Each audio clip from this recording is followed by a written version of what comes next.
Welcome back to the Deep Dive. Today we're jumping into a text that's, well, packed with wisdom, the Bhagavad Gita. Indeed. A timeless classic. And we're zooming in on Chapter 5 specifically. It's titled Sannyasa Yoga, which usually gets translated as renunciation. That's the one. Renunciation. This chapter really kicks off with a big question, doesn't it? It asks basically, what's the better way to live? Should you renounce everything, all actions, or should you act, but without being attached to the outcomes? Exactly. It sets up this core tension right away. And for our exploration today, we've got some fantastic resources lined up. We'll be leaning heavily on Sri Sankara's commentaries, which are just incredibly insightful. Okay, Sankara. Got it. And also the teachings of Swami Dayananda, drawing from his Gita Home Study program and some of his YouTube lectures. Plus, we'll bring in perspectives from Swami Viditatmananda, also from his excellent online talks. Great. So Sankara, Dayananda, Viditatmananda. Sounds like a solid base. Absolutely. Our aim here is to really unpack the essence of Chapter 5 for you, pulling out the key ideas from these teachers, hopefully in a way that's, deep but still digestible. Perfect. So Chapter 5 starts with Arjuna's question. Sannyasa, giving up action, versus Karma Yoga, acting with detachment. Which path is superior? It feels like a major crossroads. It really is the central dilemma presented right at the beginning. Now, what's fascinating is how Krishna responds. He basically says, well, both paths ultimately lead to the same highest good. Both get you there. Both get you there. But he does add a crucial point. Karma Yoga, this path of detached action, is generally seen as easier, more practical for most people to actually follow. That makes sense. I mean, the idea of just stopping everything, Yeah. it seems almost impossible, right? Like, even if you decide not to act, isn't that still a choice and action in itself? You've hit on a key point there, something Swami Dayananda really emphasizes. He argues that even when you think you're being inactive, your body is still performing the action of restraining itself. Ah, okay, like holding back. Exactly. Think about wanting to lash out, but choosing not to. That restraint, that's an action, a conscious effort. So from that perspective, as Swami Dayananda explains, karma or action is sort of always present. You can't really escape it entirely. Okay, let's dig into the philosophy a bit more. Sri Sankara commentary you mentioned. He talks about two different ways of seeing things, two convictions. Yes, two distinct convictions or types of understanding. He calls them Sankhya Buddhi and Yoga Buddhi. Sankhya Buddhi is essentially the conviction born from knowledge, the deep understanding of the ultimate reality. The knowledge path. Right. It's realizing that your true self, the Atman, isn't actually the doer. It's changeless beyond all the activity. Yoga Buddhi, on the other hand, is the conviction that comes from following the path of action, karma yoga. It's about faith in the disciplines and practices that lead towards liberation. It involves discriminating right from wrong and initially seeing yourself as the agent, the one who acts and experiences consequences. So one's about knowing the ultimate truth, the other's about the practice that gets you there.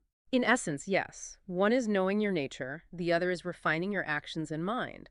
And Swami Paramarthananda, looking at the Gita Bhashya, also highlights this duality.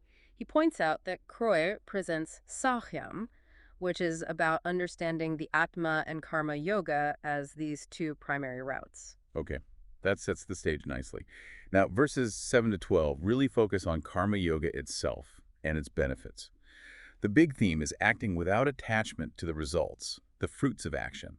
How does that work in practice? Well, the core idea is shifting your motivation. You perform actions not for personal gain, but maybe as a duty, or as Swami Paramarthananda puts it, with Eshvara Pavana Pavana, dedicating your actions to God, or higher principle. Offering it up, basically. Exactly. And when you act with that mindset, without that craving for a specific outcome, the action itself becomes purifying for the mind. This leads to what's called Citta Shuddhi, mental purity. So it's really about the intention behind the action, more than the action itself. Precisely. And here's a fascinating layer Swami Viditatmananda adds. He stresses that true understanding, jnana, is crucial even within karma yoga.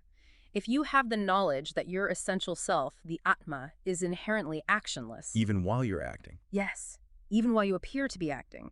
If you know the Atma is not the doer, then in reality, you're not bound by those actions. That knowledge itself liberates you from the bondage of karma. Wow. That's quite a perspective. It means knowledge isn't just separate from action. It informs how action affects you. Absolutely. And Swami Paramarthananda echoes this. He explains that even if someone continues performing actions after attaining that mental purity, Citta Shuddhi, those actions don't create further bondage. Karma, performed rightly, becomes an indirect means to liberation by preparing the ground for that deeper self-knowledge. So it clears the path. It clears the path. Mahadeva Sastri's translation also mentions this actions done without desire for results lead to purity for the wise. This seems to lead naturally into the next section, verses 13 to 21, talking about jnana karma sannyasa, renunciation through knowledge. This sounds like the next level up. It really is. This part drills down into the understanding that the self, the Atman, is not the agent. Actions, it explains, are actually carried out by Prakriti nature. Think of Prakriti as encompassing everything phenomenal. Your body, mind, senses, the natural tendencies, the whole mechanism. So it's like, my body digests food, my mind thinks thoughts, but I, the real I, am just witnessing this machinery at work. That's a great way to put it. Sri Sankara describes this as seeing in action in action. The wise person understands the true nature of both. Because they identify with the actionless self, they are effectively free from action, even while their body and mind are engaged. It reminds me of that analogy Swami Vidya uses the rope and the snake. Can you unpack that for us? Oh, that's a classic Vedanta analogy, and really helpful here. Imagine seeing a coiled rope in poor light and mistaking it for a snake. You react with fear, right? Your perception is wrong, leading to a false conclusion and a real emotional reaction. Similarly, we mistakenly identify the self with the body-mind's activities and think, I am the doer, I am suffering, I am enjoying. Knowledge corrects this misidentification. You realize the self was never the doer, just like the rope was never the snake. So the action was just an appearance, a misinterpretation based on identifying with the body and mind. Exactly. Understanding this, truly internalizing that the Atma only appears to act through the vessel of Prakriti, frees you from the consequences. Swami Vivekananda also highlights the profound sense of peace and satisfaction that comes from recognizing this inherently actionless nature of the self. And Swami Paramarthananda brings in the mental aspect of this renunciation. Yes, referring to verse 5.43 in the Gita, he talks about mentally renouncing all actions. This isn't about stopping activity physically, but about inwardly letting go of the idea that I am the one doing this, based on that firm knowledge of the self. This emphasis on the inner state connects well to the next couple of verses, 22 and 23, which focus on vairagya, or detachment. What's the essence here? Vairagya is fundamentally about transcending the push and pull of likes and dislikes, the attraction, raga, and aversion, the fascia, we constantly feel towards sense, objects, and experiences. Moving beyond wanting this and avoiding that. Pretty much. Sri Sankara, commenting back on Chapter 2, actually makes this point very clearly. Achieving mental tranquility requires perceiving the world through senses that are free from this constant sway of attraction and repulsion. How does Swami Paramarthananda explain this detachment?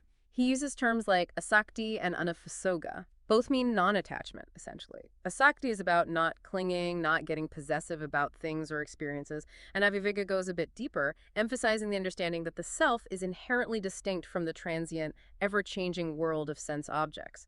It's realizing you are not defined by what you experience. And he also points out that the root of the problem is internal. Yes, that's crucial. Recognizing that attachment, aversion, desire, anger, all these disturbances arise within our own minds, rather than being inherent properties of external objects, is key to cultivating detachment. The problem isn't the world, it's our reaction to it. That detachment seems like a prerequisite for what's described next in verses 24 to 26. Videha mukti, liberation after death. But this is linked to being liberated while alive too, right? Jivan mukti. Absolutely. These verses describe the state of the liberated person. Jivanunmukti is liberation while still embodied, and Videhamukti is that same state continuing after the body drops away. The characteristics are the same. Profound equanimity, freedom from delusion, being firmly established in Brahman, the ultimate reality. They're unshakable, essentially. Unshakable. Swami Paramarthananda uses a powerful image from Gita 2.70 to illustrate this. He compares the mind of a sage, a jnani, to a vast, full ocean. Desires might enter the mind like rivers flowing into the sea, but they don't disturb its depth or cause it to overflow. The sage remains steady. That's a beautiful image. Isn't it? And he adds that for such a person, a jnani, sarva karma sannyasa, the renunciation of all actions in the sense of dropping the idea of being the agent becomes completely natural. It's not forced. It's just the spontaneous expression of their understanding. And the final verses of the chapter, 27 to 29, touch on meditation. How does that fit into this picture of renunciation and knowledge? Meditation is presented as a practical technique to help achieve that inward focus and realize the actionless self directly. The verses mention things like withdrawing attention from external objects, regulating the breath, focusing the gaze inwardly. Turning the awareness inward. Precisely. Sri Sankara, in his comments on Chapter 6, which deals more extensively with meditation, describes it as a process of gradually pulling the mind and senses away from the external world and fixing the mind firmly on the self within. So it's the practice that supports the realization we've been talking about. Exactly. And Swami Vidyatmananda offers a lovely description of a yogi one adept in this practice as someone who enjoys a state of mind free from the usual chatter of thoughts. Or, perhaps more accurately, someone who abides in the self, which is always inherently free from thoughts. It's about recognizing yourself as that silent, aware presence. Okay. So wrapping up our deep dive into Chapter 5, it feels like we've journeyed through some really profound territory. We started with a choice between renunciation and detached action, Saw that both can lead to the goal, but karma yoga is often presented as more practical. then explored that crucial understanding. The self isn't the doer, it's Prakriti that acts, Which requires cultivating detachment, viraga, moving beyond likes and dislikes. leading to the state of liberation, Jivan Mukti and Videha Mukti, characterized by unshakable peace. And finally, touching on meditation as a key practice to help realize that inner actionless self. It's a comprehensive picture. And the recurring theme seems to be that while renunciation of action is a valid path, karma yoga, action performed with detachment and grounded in the knowledge of the self, is perhaps the more accessible starting point for many of us. That's a very fair summary, I think. It integrates action with wisdom. It definitely gives you, the listener, a lot to reflect on. Maybe think about this. Which of these core ideas, understanding action differently, cultivating detachment, realizing your true nature as the witness, which one resonates most strongly with where you are right now? Yeah. And how could you perhaps begin to bring that understanding, even in a small way, into the flow of your daily life? Food for thought. This exploration of Chapter 5 sets us up perfectly for our next deep dive. We'll tackle Chapter 6. We hope you'll join us then.